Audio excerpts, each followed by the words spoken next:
রাজনৈতিক হাইংলার দল আগের বার এসে বলেছিল ইসবার 200 পার হয়ে গেছে পগার পার, আর এবার করছে এসআইআর। এত মানুষের মৃত্যু, লজ্জা করে না?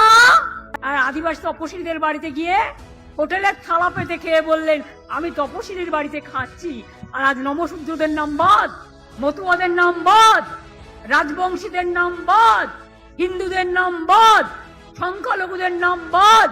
বলতে পারেন পুরুলিয়ার ভদ্রলোকের কি দোষ ছিল? কালকে তাকে ডেকে নিয়ে গেছেন, সেই দুঃখে আত্মবিমানে মানুষটি কালকে মারা গেছেন। আপনাদের মন কি একটুও কাঁদে যদি আপনার বাবা মাকে এইভাবে ডেকে নিয়ে গিয়ে একটা 95 বছরের মহিলাকে চিন্তার উপর উঠিয়ে জিজ্ঞেস করতো? আজকে তাকেও প্রমাণ দিতে হবে যে তিনি বাংলার নাগরিক কিনা। ইয়াং জেনারেশন যারা নতুন ভোটার হচ্ছেন তারা অনলাইনে ফর্ম ফিল আপ করছেন, 6 নম্বর ফর্ম, কিন্তু জেনে রাখুন সেগুলোকে ফেলে বস্তাবন্দি করে রেখে দেওয়া হচ্ছে। বলছে এর সাথে 4 নম্বর ফর্ম ফিল আপ করতে হবে।